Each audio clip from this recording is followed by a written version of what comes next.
Welcome to Beyond the Page, the official podcast of Choice, the magazine of professional coaching, where we bring you amazing insights and in-depth features that you won't find anywhere else. I'm your host, Gary Schleifer, and I'm excited to expand your learning as we dive into the latest articles, have a chat with the brilliant authors behind them, and uncover the learnings that are transforming the coaching world. Join our vibrant community of coaching professionals as we explore groundbreaking ideas, share expert tips and techniques, and make a real difference in our clients' lives. This is your go-to resource for all things coaching. So let's dive in. In today's episode, I'm speaking with leadership and inclusion coach Alison Maitland, who's the author of an article in our latest issue, Climate Consciousness and Coaching, Making the Connection. The article itself is entitled Climate Coaching Alliance, a global coaching movement addressing the climate crisis. A little bit about Alison. She has an MA, she's a PCC, a coach, author, and facilitator focused on leadership, inclusion, and the well-being of people and planet. That makes so much sense. Alison supports leaders at all levels to gain confidence, clarity, and fulfillment as they address their own and society's biggest challenges. She's a trained climate coach and a facilitator of active hope, an evidence-based approach to build resilience and inspired action in the face of crisis. A former longtime Financial Times journalist, Alison is a senior fellow with the Conference Board and a mentor for racial equity and climate programs. And if that's not enough, joining us today is Eve Turner, who's one of the Climate Coaching Alliance founders. Thanks for being here, Eve. A little bit about her. She's a coach and supervisor globally and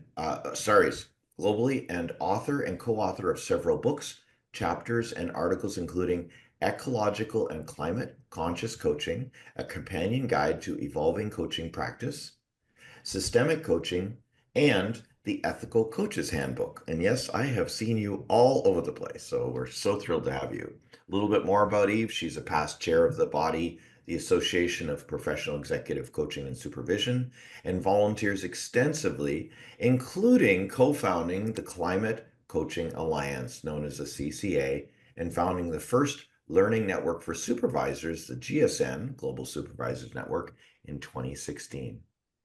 Eve was also one of 4 people who co-authored the unique and collaborative statement on behalf of several coaching, mentor, supervision, and coaching psychology professional bodies on the climate and ecological crisis. She's had 3 careers. Interesting. See, here are the little things we don't know. As a musician in the BBC, the British Broadcasting Corporation, and ultimately being a senior leader running a division of 250 people, most recently as a coach, supervisor, researcher, and writer. Thank you both for joining me today. I'm so thrilled to have both of you here, the article author and one of the founders of the Climate Coaching Alliance. Welcome. Thank you. It's great to be here. Wow. I'm just honored to have both of you here. Seriously, I've been a member receiving information. I don't know if you call members of the Climate Coaching Alliance. I know Canada has a chapter as well, seeing all the great work that you're doing. But Alison, why did you decide to write this article and contribute on? I mean, I know why it's for us, but why did you think it was important for us? Well, it was actually you who approached me, I think, through various connections of CCA. And that's one of the things about CCA. It's a vast network and people tell each other about things and pass things on, useful things on. And when you invited me to write something about it, I thought this would be absolutely wonderful. It was high time we had, a really nice big article in a professional coaching magazine. A wonderful way to tell people who are coaching who don't know about what we're doing. So actually, I'm really grateful that that the invitation was issued, and it's been really rewarding to write a piece that captures this incredibly compelling story of CCA. We are a movement of thousands of diverse voices around the globe, and yeah, so I'm grateful that we've had this opportunity. Um, Everything about CCA is collective, including the article, because it was written with the support and input of sort of the co-founders. Well, certainly Eve and Josie McLean. It was wonderful to have their help, and sadly, Ali Wybrow is no longer with us. Otherwise, I'm sure she would have been helping and supporting as always. And um, also, you're members of the Global Coordination Pod, so that's the sort of the group that's kind of holds like a central role. So I'm really thrilled that Eve was also able to join for this interview, and I wanted to feedback that there's also already been some very positive feedback from CCA members. We're collectively really grateful to have been able to share this collective vision that we have and to honor the vision of the founders, I guess. And so a couple of pieces of feedback that I've already seen on LinkedIn from CCA members. One said, it feels very good to be represented in this way.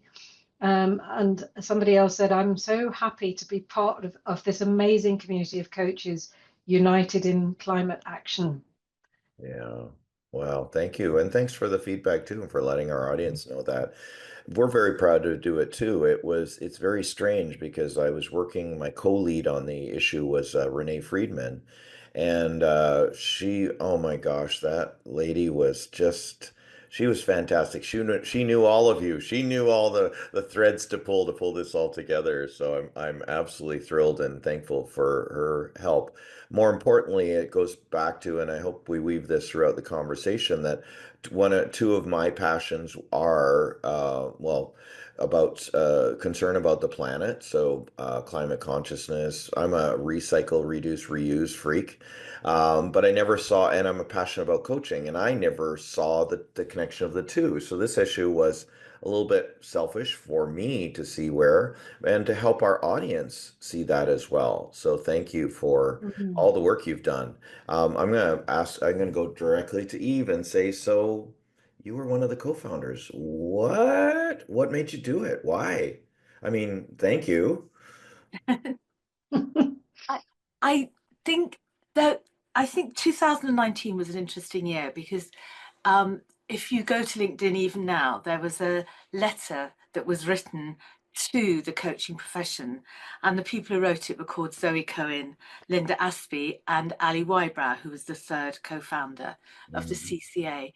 And it was a time when people were getting increasingly concerned, of course, about the planet, but also perhaps frustrated that their own professions weren't getting involved in some way. So this was an open letter which said, we need to do something. And that was I think, one of the reasons that 2019 became the year.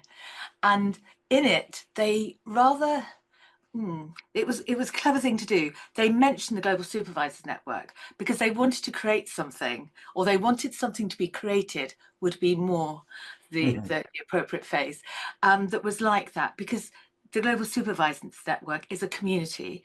It's a community that's free to join. So people access it globally.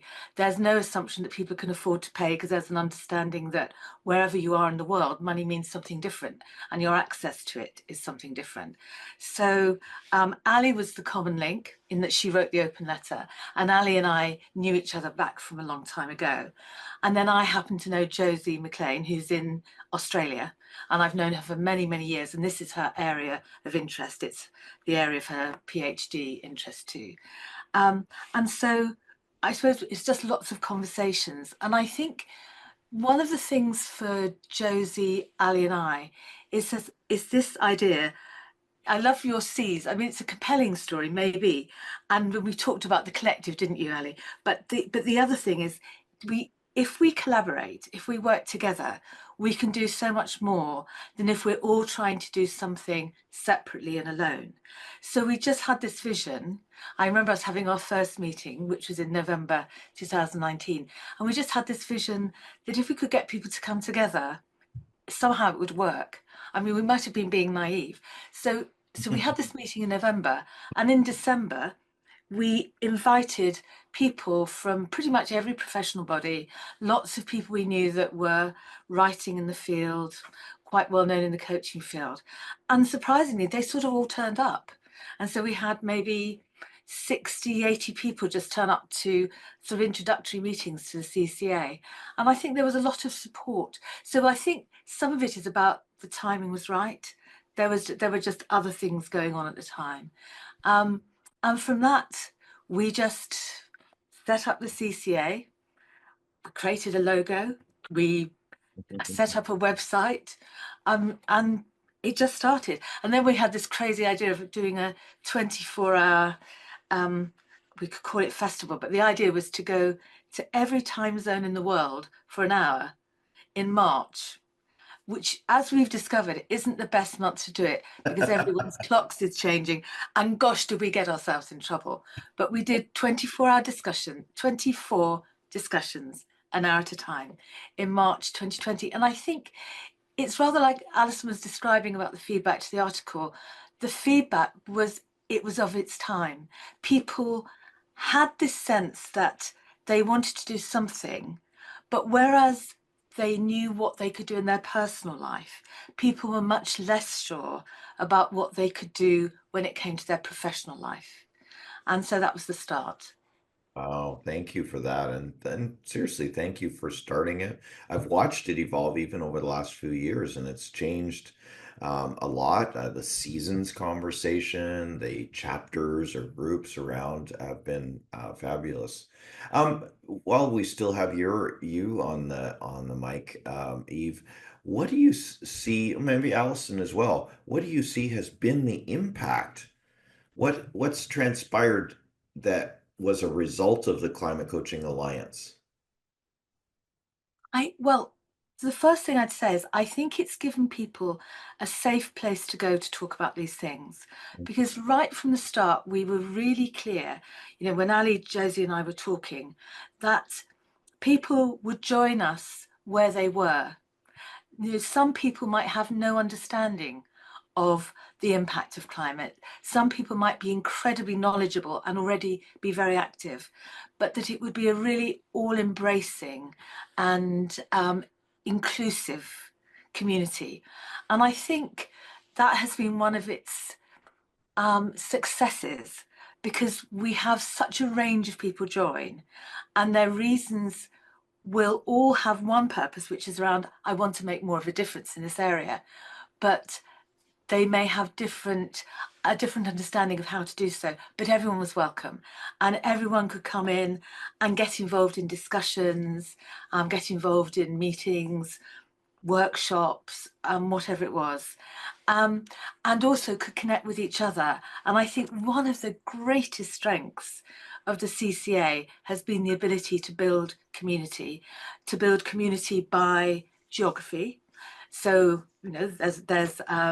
there are communities all around the world now, and in many different languages, but also by areas of interest as well. So there might be a community that's building around nature, another community that's building around how do we bring this into education, and so on. What would you like to add, Alison? Yes, I think that those are all really, really key things. And one thing I would add is maybe about the events, the multitude of events that we run. Particularly, I mean, obviously started with your 24-hour cycle thing, but then it sort of morphed into an annual festival, and people came together. We're all volunteers, but people came together to propose speakers, to find speakers, to actually, find connections to speakers who are further away from us. And early on, I think there was quite an emphasis on finding speakers from voices that were not often heard. And that's where, we have connections, but people with those connections turn to Indigenous people, Indigenous wisdom, to bring into this whole sphere, voices that are often not heard or ignored, and voices of great wisdom for how we understand what's happening to our planet and how we can care for it better. And I think that through those events, which have all been online. People have been able to watch recordings if they weren't able to attend the actual thing in their time zone. That's really sort of raised the profile of CCA, partly with the speakers themselves.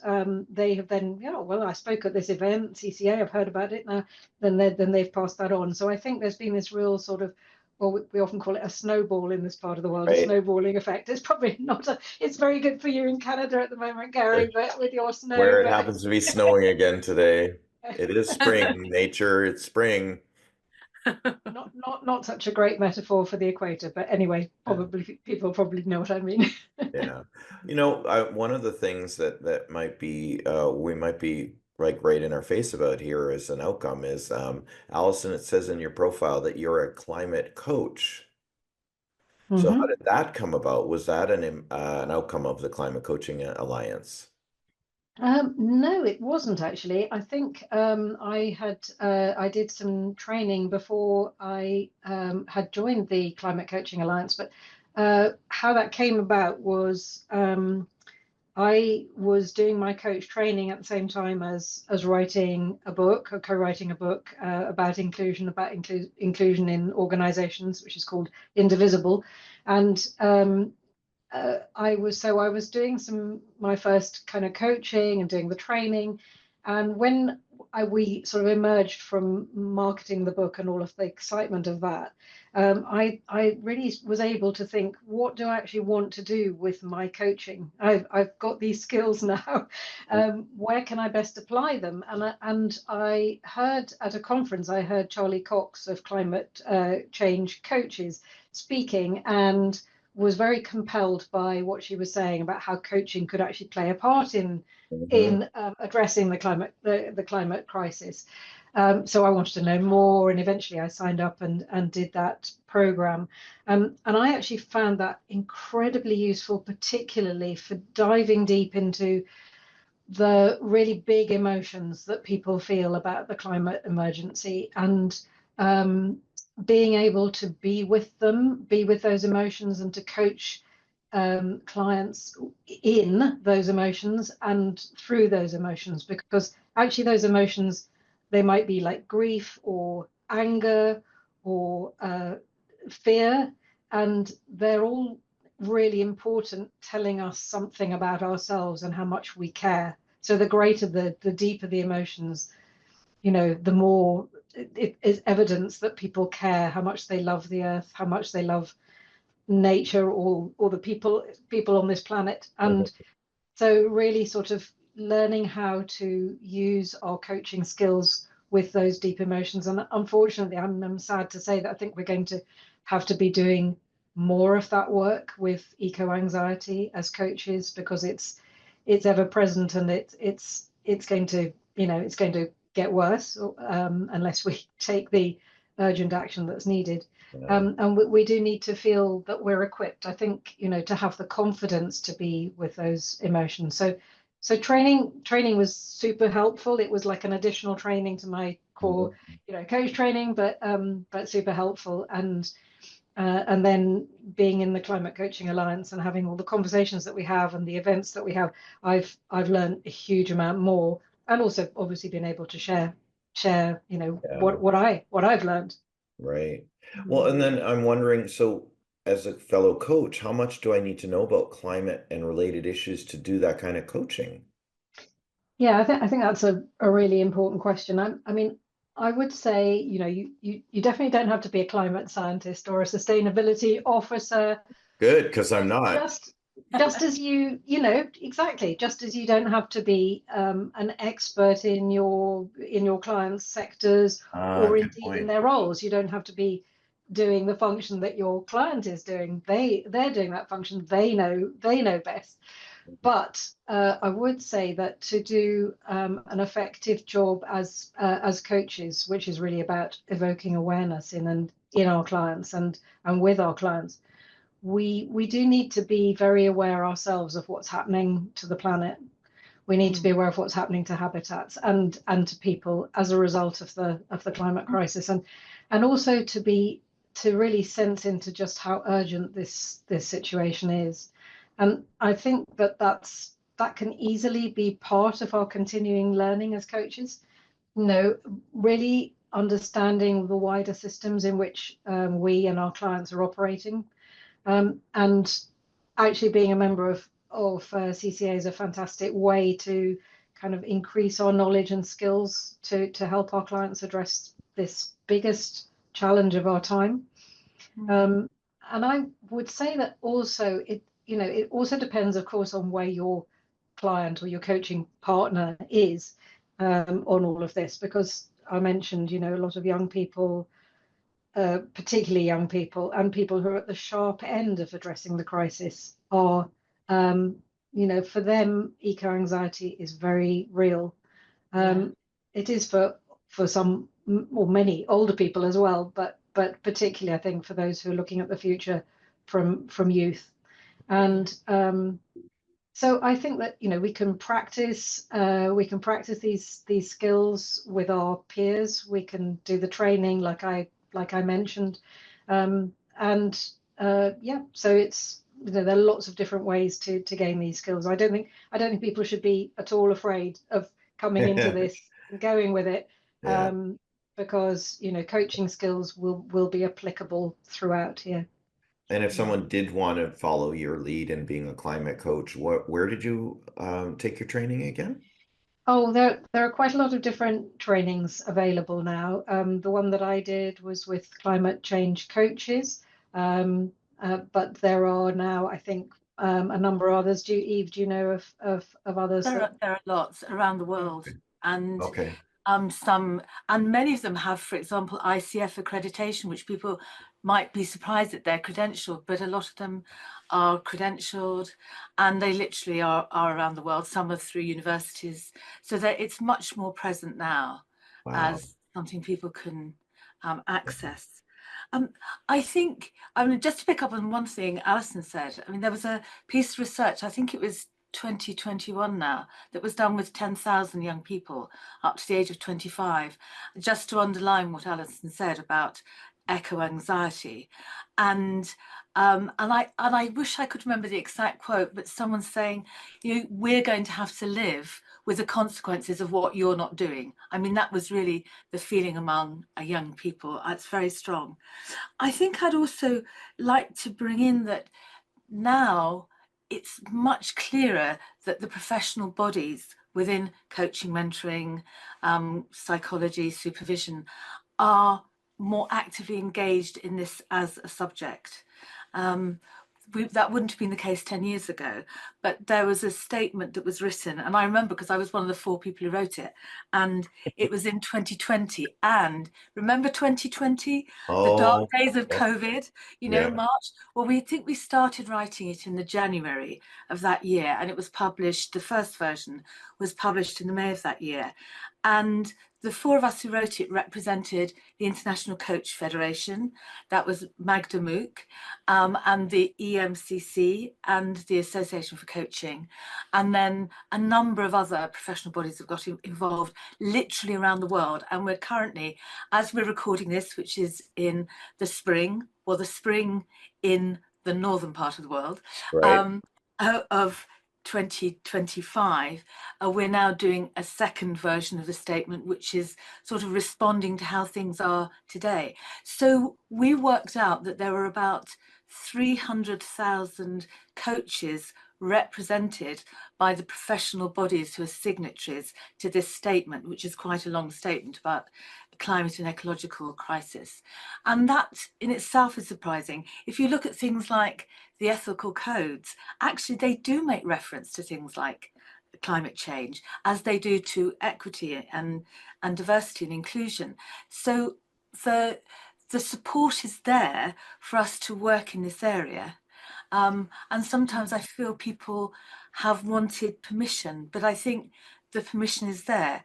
What we'd never do, and Alison has sort of alluded to this, is when I go in with speak to a client or a supervisee or a coachee, I don't say, now tell me what you think about the climate crisis. That's not how we do it. But in the way that we contract with people, in the way that we raise topics with people, we're allowing them to bring the things that matter to them, that matter to their family, that matter to their future. And I think that's the way that, well, for me anyway, that it sort of gets drawn out. Right. Yeah, Well, I agree. you're referencing the question that was on my mind, and I'm sure the listeners, is that what if it's not on your client's agenda, right? Mm. We're not, like you Yes, say, we're not there to promote climate change or say, what do you think about it? I love that. Allison? yeah, I mean, I obviously agree with Eve, and I think about, about the fact that there is now a lot of support from the professional bodies. I think that still quite a lot of coaches are not aware of that, and there is a fear about, but but it's not my client's agenda. How could I possibly bring that in? I mean, that used to be the rule, and certainly actually when I did my training, I mean, that was the rule. It's all about your client's agenda, but the coaching profession has definitely moved on, and I think that's now probably quite an outdated notion. The important question is probably not now is not should we bring it in, but how we bring it in. And Eve has talked about how the many different ways that we can do that. And I think because we're in a unique position, we're often in a unique position as coaches of working with leaders who've got considerable influence. We should really be thinking about how best to address this with them. And we can get curious. I mean, there are lots of ways of getting curious. I think I said in the article that, it's on, well, actually, this is on the bigger agenda for everybody. It's affecting everybody to a greater or lesser extent in the world. And it's going to affect everyone who's living today and their children and grandchildren. So you can bring it in that way. You can bring it in through their legacy or what their purpose is to being here on this earth.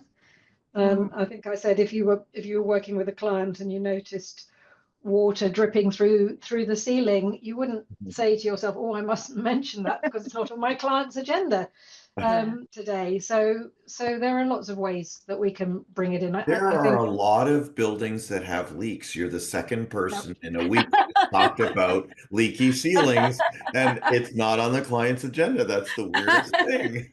Yeah, yeah. I But think yeah, the other thing that I'd say is that what we've learned through the research, through the reading that we've done, and through the book, which I'll mention in a moment, is that climate and ecological work doesn't exist in isolation. We live in a connected world, and we know that, for example, in a study that was done in America, people who are suffering from the effects of climate and maybe pollution, etc., are also the ones who are the poorest. They're often people who are not white. So there's so many social issues that are connected to this.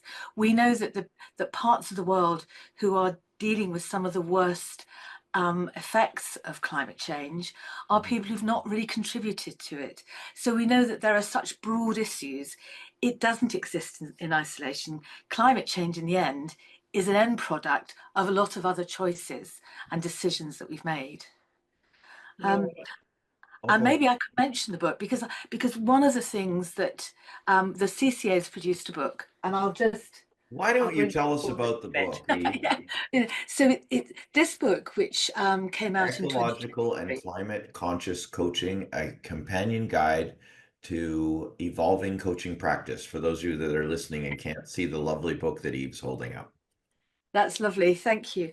And this is a book that is full of stories from around the world. So it's stories of things that people are doing. It's personal stories, but it's absolutely full of ideas, of questions we can use, of approaches, of exercises. I mean, it's just so many possibilities of things that people do, and actually some lovely poems as well. Um, and just to say that the royalties from this book are going to an ecological charity as well. So this book, if you didn't get any other book and you just wanted some ideas, would give you the ideas. And I don't mind saying that because even though I'm one of the authors, I'm not making a penny from it. Well, thank you very But much. I will absolutely second it. I was not involved in the book at all, but I will absolutely second that.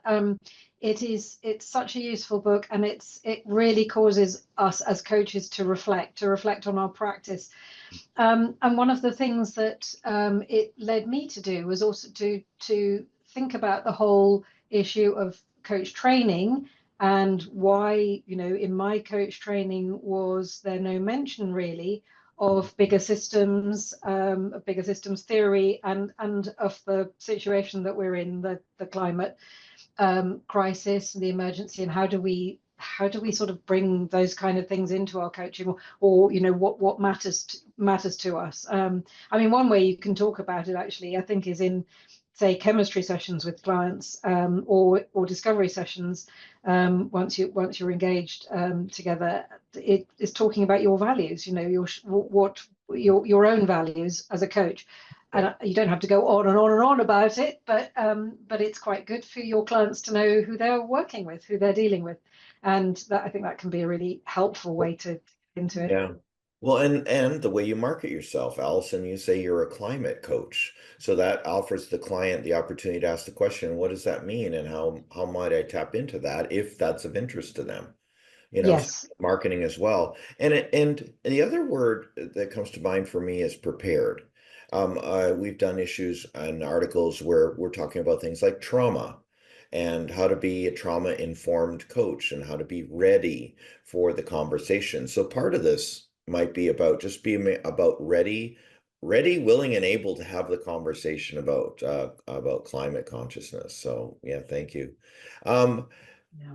Ladies, what else would you like our audience to know as a result of this article and the conversation? Obviously, the book, which we'll provide the link and a coupon code. Watch for it. Oh, yes. Uh, Well, I'd love to tell people a little bit more about what's entailed if you're a member, a bit of becoming a member of Climate Coaching Alliance. that'd be great.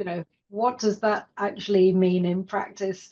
So I think there are some important things to say. I mean, we've said already that it is free to join.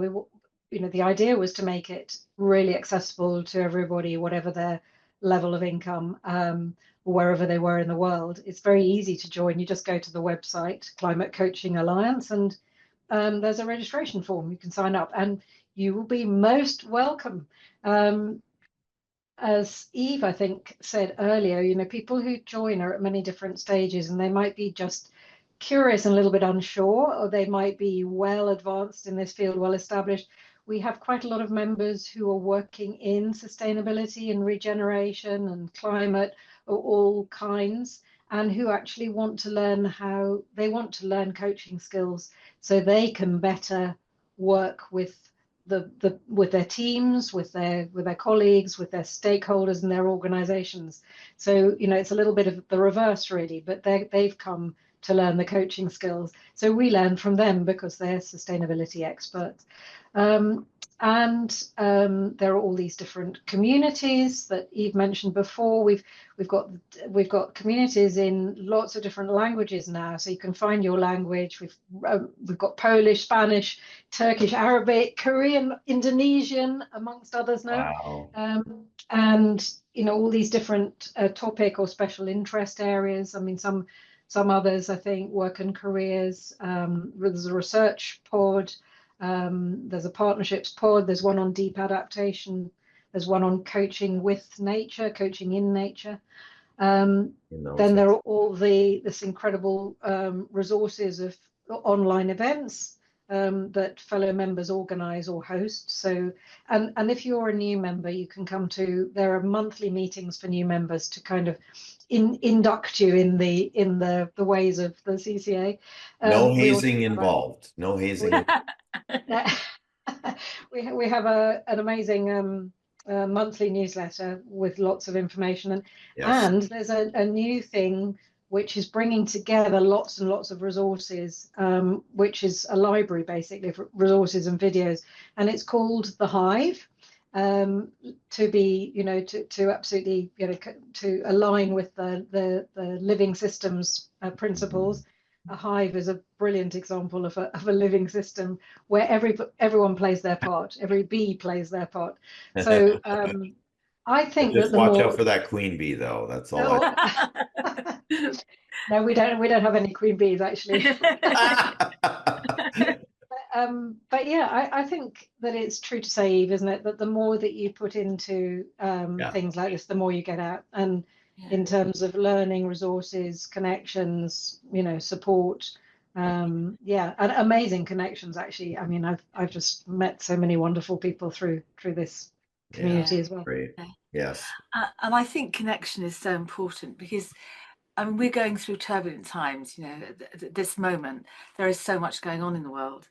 And for me, there's just a basic question for all of us to think about, which does link to what Alison said about our values. What is our role? Not just as coaches, because we're not just coaches or supervisors or mentors or psychologists. We're human beings. And so is our role to support, maintain, and help maintain things as they are, with all that means, and perhaps the inequity that might bring? Or is our role to be part of something bigger, to be part of transformation? And it's not that I have an answer to that. It's a question I might pose, but we'll each perhaps have an individual way of looking at that. And so that's what I'd say. We all find our own route. We find our own way to do it. Alison's talked about her way to do it. My way has been slightly different. Yes, I co-founded the CCA. I do a lot of writing. We'll all find our way. And really the CCA is about supporting people to find their way. And share their examples with others and to see what resonates, which is why we did this whole issue and why, if this is resonating with you, join the Climate Coaching Alliance. Thank you. Absolutely. And there's one more thing. Have I got time for me to say one more thing? One more thing. which is about how really the mega transformation, the systems transformation that's needed if we are to actually to fully address this climate crisis and survive as a planet, it involves personal transformation. It involves each of us, going on that journey, and we can help leaders to do that. We can help people generally to do that as coaches, but we also need to go on that journey. And I think that's something that I've been very aware of, the personal transformation. And it happens for each person, as Eve says, in their own unique way. But that's one of our biggest roles as coaches, to help people through that. Thank you. And thank you for connecting the dots for me and for our readers and our listeners. We really appreciate it. And for everything you've done. Thank you, Gary. And the evolution in 5 years. Oh my goodness. Wow. All community, collaboration and community. Before we go, what's the best way to reach each of you? I can we're both on LinkedIn, aren't we? We're both on LinkedIn. Both on LinkedIn. That's usually a great answer. Of course, the Climate Coaching Alliance. Climate Coaching Alliance, and my email address, I think, is in the edition, isn't it? It's in the It's in your the edition, contributor section. Yes, it if is. people want to contact me directly, yeah. Wow. Well, thank you. People are very welcome to. Yeah, thank you both for joining us for this Beyond the Page episode. I really appreciate it. I thank you for all the work you're doing and will do to transform our conversation and our planet. Thank you, Gary. Thank you for giving us this opportunity. It's been great talking to you. Yeah. That's it. Yeah, thank you for making it so enjoyable. Yeah, so my pleasure. I love this stuff, so I'm happy. That's it for this episode of Beyond the Page. For more episodes, subscribe via your favorite podcast app. If you're not a subscriber to Choice Magazine, you can sign up for a free digital issue by scanning the QR code in the top right-hand corner of our screen, or by going to choice-online.com and clicking the Sign Up Now button. I'm Gary Schleifer. Enjoy the journey of mastery. Thanks again.